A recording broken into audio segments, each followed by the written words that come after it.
Bienvenue dans Secrets de recruteur, le podcast qui lève le voile sur les coulisses du recrutement.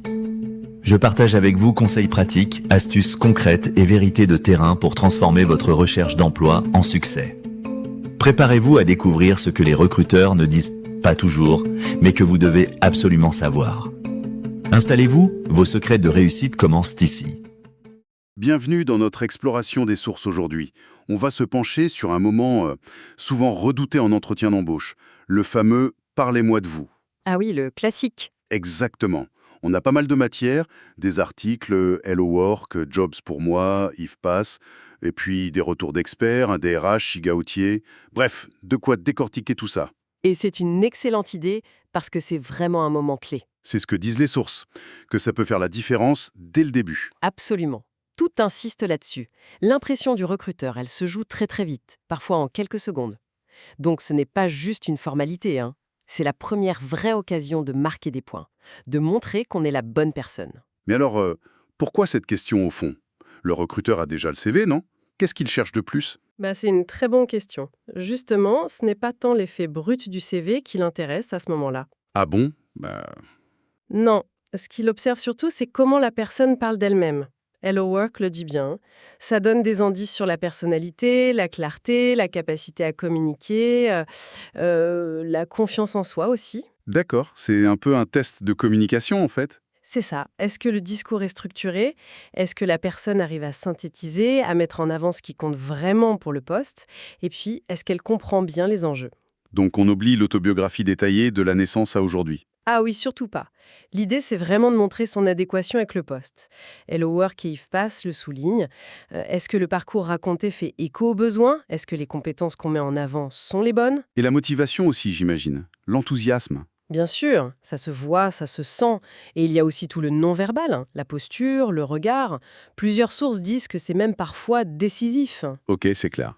C'est une opportunité, mais du coup, le risque de se planter est élevé aussi, non? Quelles sont les erreurs classiques à ne surtout pas faire?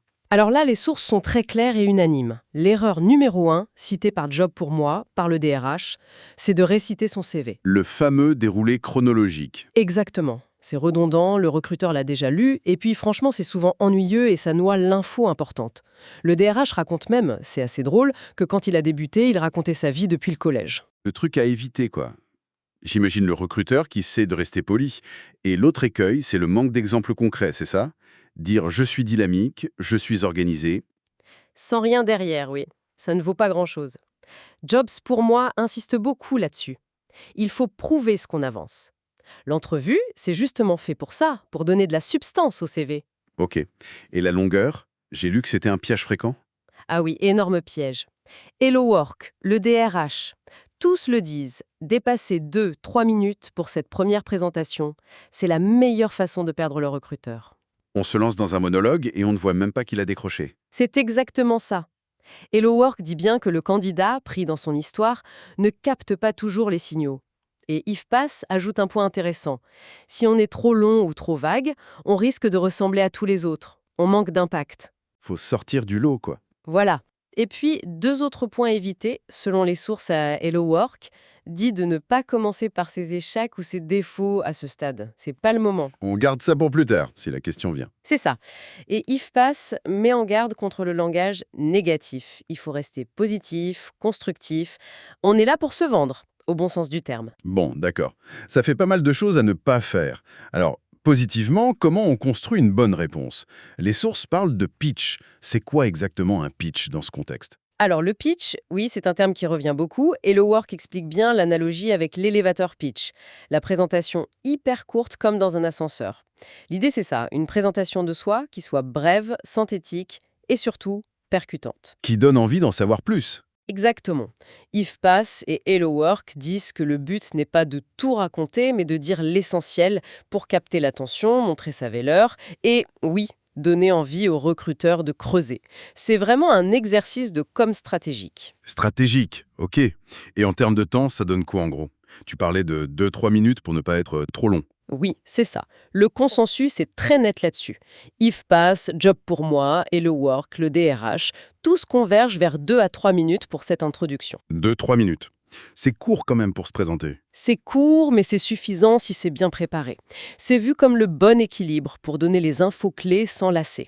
Après, bien sûr, l'échange peut durer plus longtemps si le recruteur pose des questions. D'accord. Alors comment on structure ces fameuses 2-3 minutes pour être efficace? Il y a une sorte de recette magique, un plan type. Recette magique, peut-être pas, mais une structure logique, oui, clairement. Si on compile un peu toutes les sources, on voit un schéma qui se dessine, souvent en 3, voire 4 temps. Ah oui, hein? Vas-y, raconte. Bon, premier temps, l'intro. Simple, basique. Qui suis-je? Prénom, nom, situation actuelle en poste, jeune diplômé, etc. On peut glisser un mot sur sa formation ou son domaine, mais toujours en lien direct avec le poste. Le but, comme dit le DRH, être clair, concis et confirmer direct qu'on est pertinent pour le poste. Une mise en bouche rapide. C'est ça. IFPAS suggère même une petite accroche un peu originelle pour sortir du lot dès le départ, si on se sent à l'aise. D'accord. Et après cette intro, on enchaîne sur le parcours. Oui, deuxième temps, parcours et motivation, ou si tu préfères, pourquoi je suis là. Attention, pas question de lister toutes les expériences. Non, on n'a dit pas de récitation de CV. Exactement. On sélectionne les 2 ou 3 expériences les plus pertinentes pour ce poste. Et surtout, on explique le fil conducteur. Pourquoi on postule ici? Qu'est-ce qui fait sens dans notre parcours? Hello Work parle de storytelling. Raconter une histoire cohérente même si le parcours a eu des virages. C'est l'idée. Montrer que cette candidature n'est pas le fruit du hasard, qu'elle s'inscrit dans un projet. Et c'est là qu'on montre qu'on s'est renseigné sur l'entreprise aussi. Tout à fait. L'expert RH insiste beaucoup là-dessus. Placer 1 ou 2 infos qui montrent qu'on connaît l'entreprise, son secteur, ses actualités. Ça marque des points. Ça prouve la motivation et qu'on se projette déjà. Logique. Et le troisième temps fort, c'est le fameux « Pourquoi moi ?». C'est là qu'on sort l'artillerie lourde. C'est un peu ça, oui. L'étape complétant ses valeurs ajoutées, là, toutes les sources sont d'accord. Il faut être précis, on met en avant 3 ou 4 compétences clés. Technique, comportementale, Les 2. un mix des deux idéalement. Les hard skills et les soft skills, et surtout celles qui sont demandées dans l'annonce. Le petit truc du DRH, utiliser les mots-clés de l'offre. Malin. Mais il ne suffit pas de les lister, j'imagine. Surtout pas. C'est là qu'interviennent les preuves. Martelées par Job pour moi, Igautier, IFPAS. Il faut illustrer. Donner des exemples concrets, des réalisations. Oui, absolument. Des exemples précis et, si possible, le Graal, des résultats chiffrés. Igautier a une technique simple. J'ai telle compétence, voilà un exemple, et voilà le résultat que ça a donné. Ça rend les choses tangibles. Carrément. Job pour moi suggère aussi de parler d'une compétence un peu unique, son petit plus, et d'une qualité perso pertinente. Et puis Hello Work et IFPAS conseillent de se projeter. Grâce à mon expérience en X, je pense pouvoir apporter Y à votre équipe. Ça montre l'engagement. Est-ce qu'on peut parler un peu de soi, genre centre d'intérêt, ou c'est hors sujet? Hello Work dit que c'est possible, mais avec parcimonie. 1 ou 2 touches si c'est pertinent. Par exemple, si un hobby illustre une soft skill utile pour le poste, genre sport co pour l'esprit d'équipe. Mais ça doit rester très bref, c'est pas le cœur du sujet. Ok. Et on conclut comment? Simplement et efficacement. Hello Work et le DRH sont sur la même ligne. On remercie pour le temps accordé, on redit rapidement son intérêt, son enthousiasme et on ouvre aux questions. Genre, voilà ce que je pouvais vous dire rapidement, avez-vous des questions? Parfaitement. Ça montre qu'on sait gérer son temps de parole et qu'on passe le relais. C'est propre, ça conclut bien ces 2-3 minutes. Très clair pour le contenu. Mais tu l'as dit, la forme est super importante aussi. Le non-verbal, la voix. Qu'est-ce que les sources recommandent là-dessus? Ah, elles insistent énormément. Hello Work, IFPAS, le DRH, tous disent attention au langage corporel. Se tenir droit, avoir une posture ouverte, ça montre la confiance. Pas vachi sur sa chaise. Non, voilà. Le contact visuel, c'est crucial pour créer le lien. Un sourire, ça aide toujours. Et les gestes doivent accompagner le discours, mais sans en faire trop, bien sûr. IFPAS résume bien, le corps parle autant si ce n'est plus que les mots. Et la voix. Le stress peut faire parler très vite. Oui, c'est un point important. Et le Work le conseille vivement. Parler calmement, articuler, faire des petites pauses. Ça aide non seulement à être compris, mais ça donne une impression de maîtrise, d'assurance. Faut pas avoir peur des silences. Tout ça, ça ne s'improvise pas le jour J. J'imagine que le mot d'ordre, c'est la préparation. C'est le mot d'ordre absolu. Toutes les sources le martèlent. Il faut s'entraîner, répéter son pitch. C'est ça qui donne la fluidité et la confiance. Ça permet d'intégrer la structure, les messages clés. Exactement. Comme le disent Hello Work ou le DRH, quand on s'est entraîné, on est moins focalisé sur qu'est-ce que je dois dire après, et on est plus présent, plus naturel dans l'échange. Mais s'entraîner, ça veut pas dire apprendre par cœur, si. Ça risque de faire robotique, non? Ces exemples, de savoir où on va pour pouvoir le dire naturellement avec ses propres mots. Hello Work suggère un truc bien, s'enregistrer, voire se filmer. Ah oui, pour voir les tics, le débit. C'est ça, pour s'autocorriger. Et IFPAS ajoute, travailler sa gestion du stress, respirer. Et leur petit conseil pratique que j'aime bien, si on a les mains moites, on les essuie discrètement avant de serrer la main. Le détail qui compte. Bon, une fois qu'on a ce super pitch bien préparé, est-ce qu'on le sert à toutes les sauces pour tous les entretiens? Ah non, surtout pas. C'est un autre point hyper important chez Hello Work et IFPAS, l'adaptation. Il faut personnaliser à chaque fois. Obligatoirement. Chaque entreprise est différente, chaque poste a ses spécificités. Donc, on doit ajuster son pitch, mettre en avant les expériences, les compétences qui sont les plus pertinentes pour cette offre-là. Et le Work dit même qu'on peut adapter son vocabulaire selon si on parle à un RH ou à un manager technique. Logique. Donc on adapte, on personnalise, mais il faut quand même rester soi-même, non? Pas question de s'inventer une vie. C'est fondamental. L'authenticité, c'est la clé. Et le Work et le DRH insistent là-dessus. On ne joue pas un rôle, on reste soi-même avec ses forces, la clarté, la simplicité, et comme le dit IFPAS, un ton positif. Ça paye toujours. Pour qu'on visualise bien tout ça, est-ce que les sources donnent des exemples concrets de bons pitch? Oui, heureusement. Iggy Gauthier, par exemple, donne l'exemple d'une assistante de direction. Elle commence simplement qui elle est, son expérience générale en PME où elle était polyvalente, puis elle articule sa présentation autour de 3 compétences clés pour le poste visé. Lesquelles, par exemple? Par exemple, la gestion RH, en mentionnant une certification et des chiffres sur les recrutements qu'elle a fait. Ensuite, l'organisation d'événements, avec des exemples précis et le budget géré. Et enfin, le soutien commercial, avec une anecdote de vente qui a bien marché. Chaque fois, c'est illustré. On voit bien la structure. Qui suis-je, pourquoi moi et les preuves.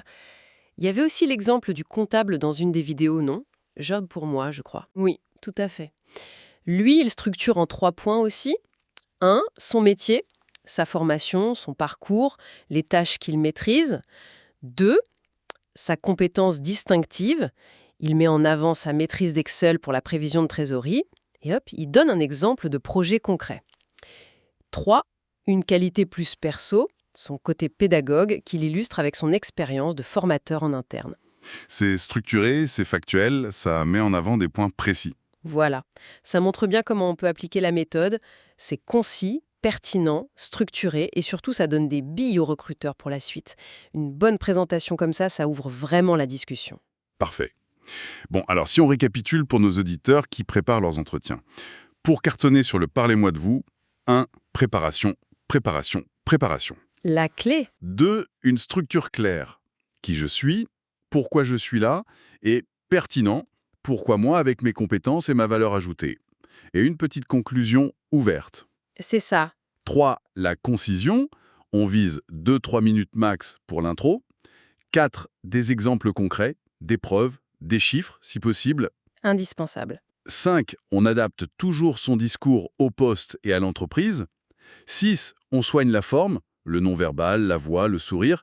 Et 7. On reste authentique. Tu as parfaitement résumé. C'est un sacré boulot de préparation, mais ça vaut le coup. Ça transforme vraiment ces premières minutes. C'est une rampe de lancement, en fait. Exactement. Et peut-être pour finir, une petite question pour aller plus loin. Au-delà de bien présenter ses compétences et son parcours, comment on peut faire passer, dans ces quelques minutes, qu'on est aussi en phase avec la culture de l'entreprise? Ces fameuses valeurs, pas toujours écrites noir sur blanc. Ah, le fameux fit culturel. C'est ça. Quels micro-signaux dans les mots choisis, le ton, peut-être même les centres d'intérêt qu'on mentionne brièvement, pourraient suggérer cette bonne adéquation, au-delà des critères techniques? C'est une couche supplémentaire peut-être. Une piste intéressante pour ceux qui veulent vraiment peaufiner leur approche. Merci beaucoup pour cet éclairage très complet. Avec plaisir, c'est un sujet passionnant. Merci d'avoir écouté Secrets de recruteur. J'espère que ces conseils vous aideront à avancer vers le job qui vous correspond vraiment. Pour retrouver encore plus d'astuces, de ressources et nos dernières opportunités, rendez-vous dès maintenant sur www.recrute-talent.fr. Et si ce podcast vous a plu, abonnez-vous et partagez-le autour de vous pour aider d'autres candidats. À très bientôt pour un nouvel épisode.